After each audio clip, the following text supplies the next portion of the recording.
Throughout history, the path of the aggressor has followed the same general course. The pattern of quick successes and the eventual downfall of the conqueror has been repeated through the ages. In the 20th century, this pattern was repeated once again at several points on the globe.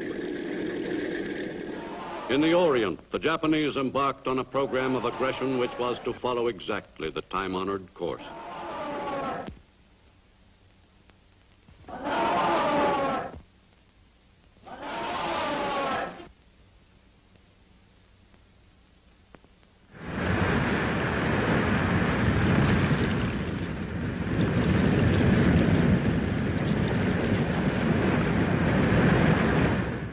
For centuries, the Japanese lived in the conviction that their country was created by the gods as the center of the universe, and that they were destined to rule the world.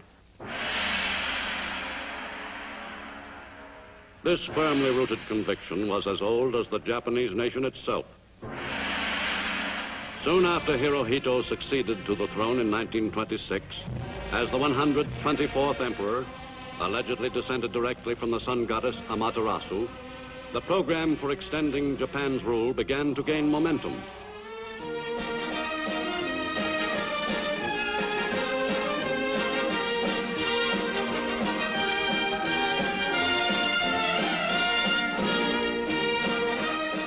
The command of Hako Ichi-U to bring the 8 corners of the world under one roof was part of Hirohito's inheritance. Japan extended its control over a considerable area following World War I, in which it participated on the Allied side. The plums of victory included German holdings in China and the Mariana Islands, except Guam, the Caroline Islands, and the Marshall Islands, all placed under Japanese mandate. In 1931, Japan embarked actively on its program of conquest. Clashes between Japanese and Chinese in Manchuria prompted the Nipponese militarists to take action. Without waiting for any formal declaration of war, Japanese troops attacked.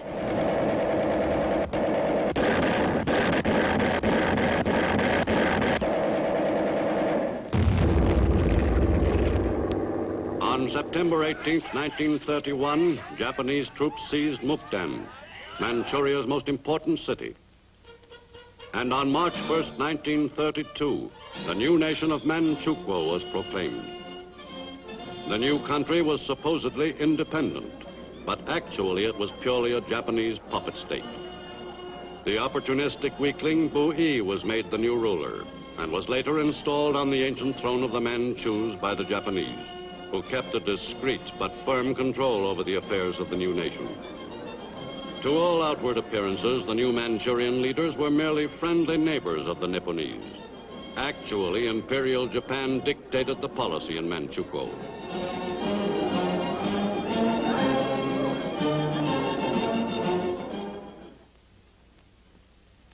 In Geneva, Switzerland, in February 1933, Foreign Minister Matsuoka of Japan piously disavowed any aggressive intentions.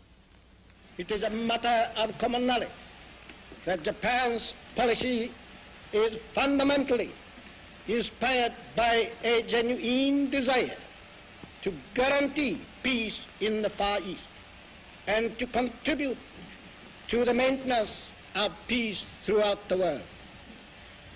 Japan, however, finds it impossible to accept the report adopted by the Assembly. Traduction. Monsieur le Président, Messieurs, c'est pour la délégation japonaise. With Japan's subsequent withdrawal from the League of Nations, its diplomatic position in relation to the other world powers deteriorated rapidly. Le Japon a été membre de la société. Japan set out quickly to consolidate its gains in Manchuria, which it planned to transform into a large continental war base. A program of planned economic development was initiated, and it was indicated that foreign capitalists would not be allowed a free hand in the exploitation of Manchurian resources. The new country was rich in mineral deposits, and the Japanese army, the real ruler of Manchukuo, quickly stepped up operations at key mines like the Fushun collieries. In the hurried development of Manchuria's resources, thousands of Chinese were pressed into service to work in labor gangs.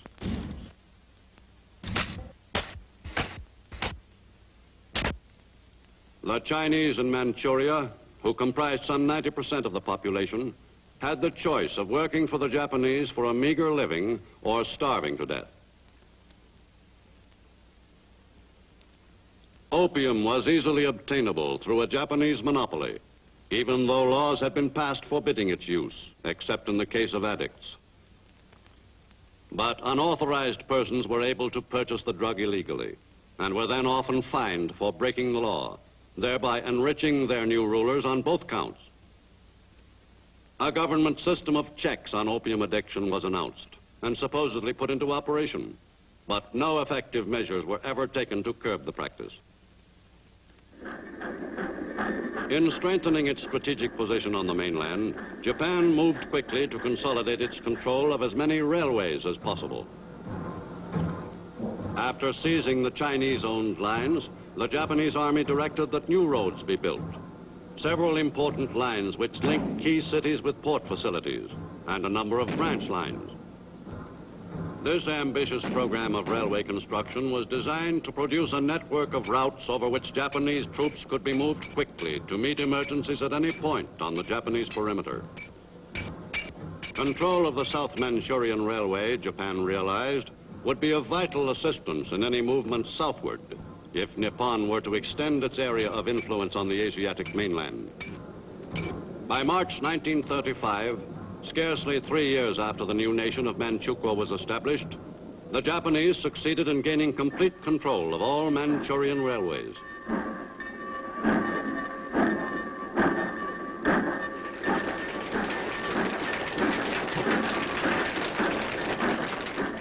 But Manchuria was only a short stop on Japan's road to domination in Asia. To the south lay the rich countryside of China proper, a territory which had never been out of the thoughts of Japanese leaders since the beginning of Nippon's program of expansion. In July 1937, Japan accelerated its timetable of aggression. Following a skirmish at the Marco Polo Bridge near Beiping, the war between Japan and China, anticipated for some time, passed from the period of small local actions to more concentrated warfare. After unsuccessful attempts at a truce, Japanese forces poured into North China from Manchuria, and an offensive was launched in the northern Chinese provinces.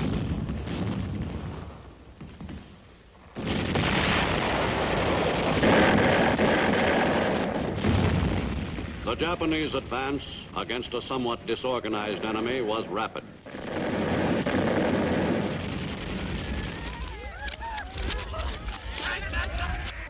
Within a few months, the Nipponese had gained strategic control of North China.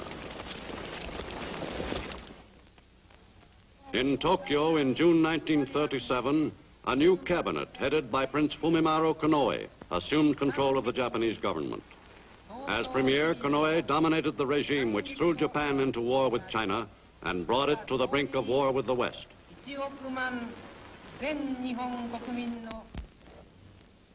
Committed to a sizable war on the mainland of Asia, Japan's militarists geared the whole nation to all-out production for the winning of that war, and any other wars that might develop as Japanese forces moved farther and farther from the home islands. While the other major powers of the world were still at peace, Japan was busy testing the most modern weapons of war and learning from first-hand experience which were the most effective in battle.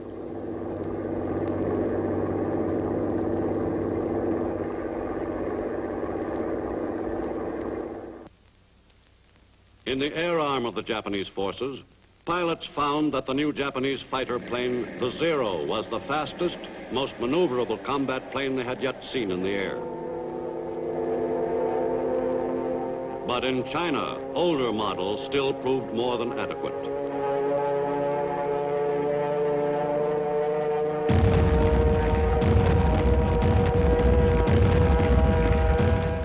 In China, the Japanese established their blueprint for victory. Nipponese planes bombed the largest Chinese cities, killing thousands of civilians. Special target of Japanese air attacks was Shanghai, which withstood a series of bombings before Japanese troops finally captured the city in November 1937, after a siege of 3 months. With the capture of Shanghai, the appetite of the Japanese army for still greater victories was whetted. The Nipponese troops prepared to press on at once toward Nanking, and an unforgettable orgy of rape and pillage.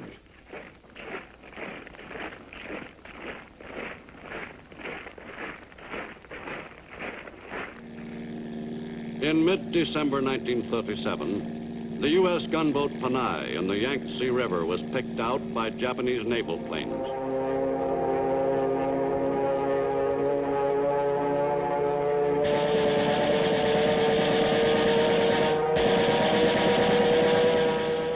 The sinking of the Panay might well have touched off a war between the U.S. and Japan. But the pilots had made a mistake, the Japanese claimed. Among the victims were the first American fighting men to lose their lives at the hands of the Japanese. The Chinese became the first refugees of the struggle which was to become World War II.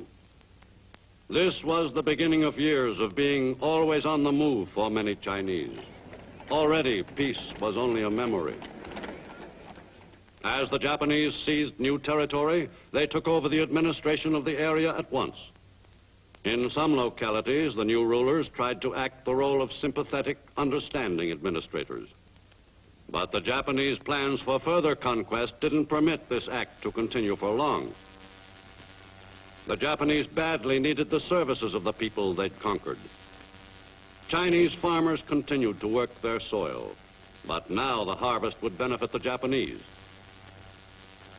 Many men were put into labor gangs.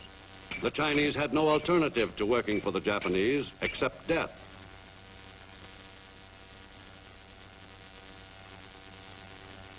Some Chinese labor gangs had the privilege of repairing buildings which had been bombed out by their new rulers.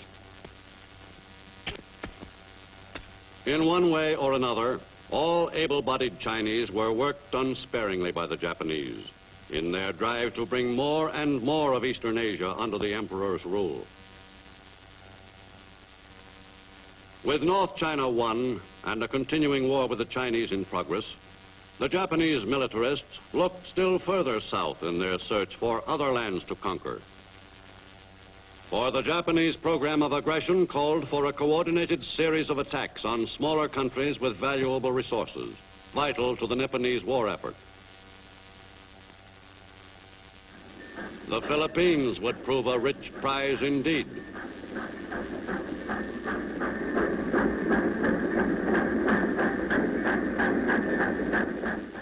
The Philippines had enough good timber to help satisfy Japan's wartime needs.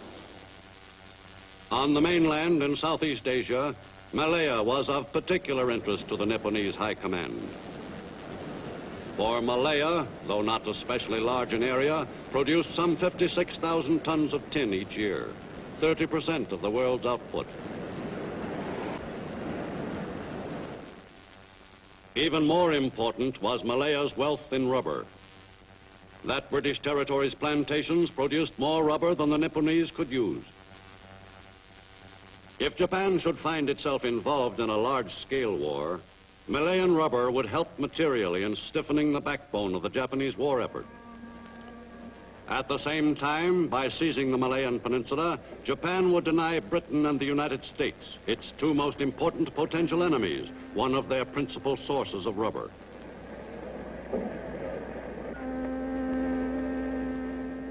Singapore, at the southern tip of Malaya, had great strategic value to any nation waging war in the lands which lay along the equator. The base at Singapore had a commanding position with relation to the narrow straits separating the Asian mainland and the Dutch East Indies. The invaluable stocks of oil in these exotic islands made them a high priority area for seizure by any Asiatic aggressor planning to wage all-out war.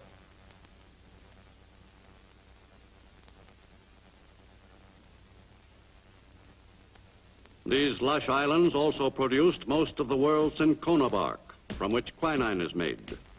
Since quinine was the most effective preventive for malaria, the cinchona bark was of paramount military importance to Japan.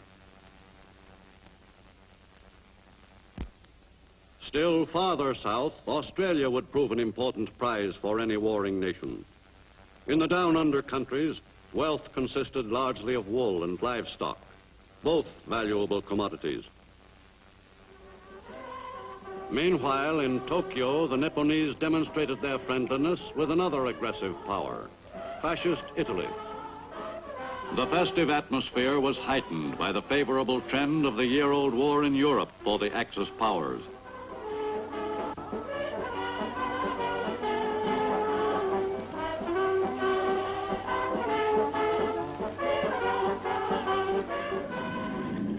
In 1940, the timetable called for further expansion on the Asian continent. In September of that year, Japanese troops put ashore on the coast of French Indochina, directly south of China. The landings were made without resistance. At Berlin during that eventful September 1940, the three aggressor nations of Europe and Asia joined forces and forged the Berlin-Rome-Tokyo axis. The German Führer was well disposed toward making an alliance with any nation which would help further his own greedy aims, and which would not cause him any trouble in return. The tripartite treaty guaranteeing mutual assistance was signed eagerly by Germany's Foreign Minister Joachim von Ribbentrop, and with equal satisfaction by Japan's ambassador Saburo Kurusu. The alliance was further cemented in April 1941, when Japanese Foreign Minister Yosuke Matsuoka paid a call on Benito Mussolini in Rome. The Italian people acclaimed the representative of the strong Asiatic power, which would lend support to their dictator's own territorial ambitions. Japan's treaty with the European fascists gave it the opportunity it wanted to take over French Indochina, now controlled by the French Vichy government. In July 1941, Japanese warships moved into the harbor of Indochina's chief port, Saigon. The formal ceremony which made that country a Japanese protectorate was attended by the representatives of the French Vichy government, which was openly sympathetic to the fascist cause. Japan's army had gained an entire country lying along the vitally important coast of Southeast Asia without a struggle. Within a few days, Nipponese troops had taken possession of all of Indochina to the borders of fertile Thailand, still an independent nation. But freedom across that border was to be short-lived. In Tokyo in the autumn of 1941, relations between Japan and the United States grew steadily more strained. U.S. Ambassador Joseph Grew informed Washington that Japan might well strike with dangerous and dramatic suddenness. Attempts to effect conciliation of differences were continued, but to no avail. In an effort to weaken the Japanese threat to the Pacific world, severe economic restrictions had been imposed by the U.S. Japan's exports dropped off sharply, and the economy of the country, delicately balanced with relation to its war industries and its foreign trade, was violently upset. Japan's diplomatic negotiations did not mean much. The militarists who controlled Nippon's destinies were already convinced that there was only one sure course to be followed. As the situation grew more tense, they pleaded for a unified national spirit.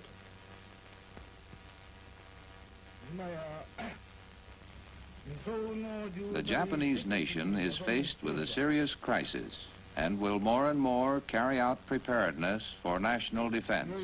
Under the Emperor, it is expected that the whole nation will strive for the advancement of the Far East. In Washington, on Sunday, December 7th, 1941, Secretary of State Cordell Hull worked in vain on new attempts at a solution to the crisis.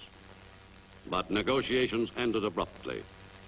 Early that afternoon, he received two callers, envoys Nomura and Kurusu, who informed him that the Japanese and American positions were irreconcilable. In the Pacific, a fast Japanese fleet stood off the island of Oahu, ready to carry out Japan's secret decision to plunge the Pacific into total war. The pilots of the carrier planes which were to strike the first blows dedicated themselves to their task for the glory of their emperor and in honor of their ancestors.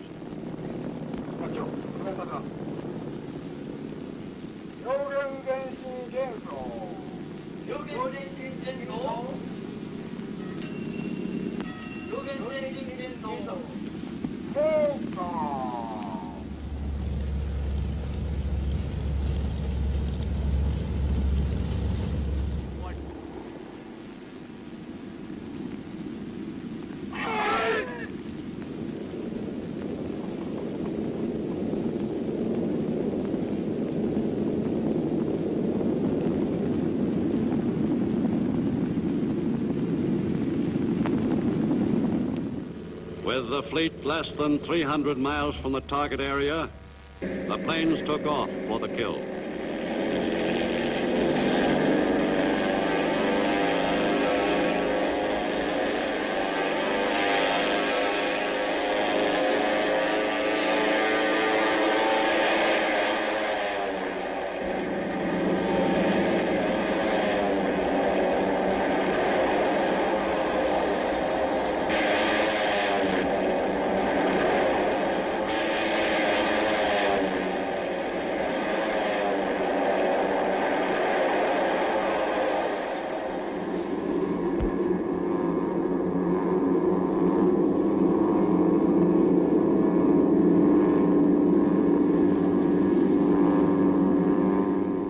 Even before the Japanese envoy's call on the U.S. Secretary of State, Japanese bombs were away over Hawaii.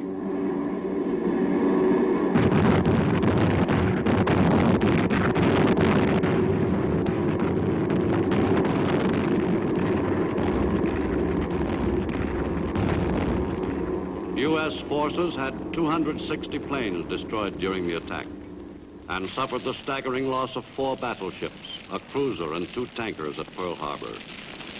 In addition, 4 battleships were badly damaged. Thus, at one blow, the U.S. Pacific Fleet was all but demolished. In Tokyo, Premier Tojo made it official. The imperial rescript declaring war has just been promulgated. The valiant imperial army and navy are at present engaged in a fight to the death. Now is the time for our 100 million countrymen to offer their all, to pay their duty to their nation, and to sacrifice themselves for their country. The rise or fall of Japan, indeed the fate of the Far East, depends upon the outcome of this war. In Washington, President Roosevelt responded quickly. Surprise offensive extending throughout the Pacific area. The facts of yesterday and today speak for themselves. I believe that I interpret the will of the Congress and of the people when I assert that we will not only defend ourselves to the uttermost, but will make it very certain that this form of treachery shall never again endanger us.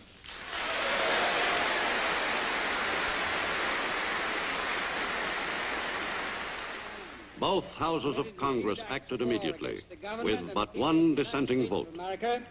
Therefore, be it resolved by the Senate and House of Representatives of the United States of America in Congress assembled that the state of war between the United States and the imperial government of Japan, which has thus been thrust upon the United States, is hereby formally declared, and that the President be and he is hereby authorized and directed to employ the entire naval and military forces of the United States and the resources of the government to carry on war against the imperial government of Japan and to bring the conflict to a successful termination. All of the resources of the country are hereby pledged by the Congress of the United States. Is the second demanded? Gentlemen from us, there can be no objection. The American people, solidly united behind their commander-in-chief, volunteered eagerly to take an active part. During the next 4 years, millions of Americans forsook the pursuits of a peaceful life to fight the enemy on battlefields all over the world.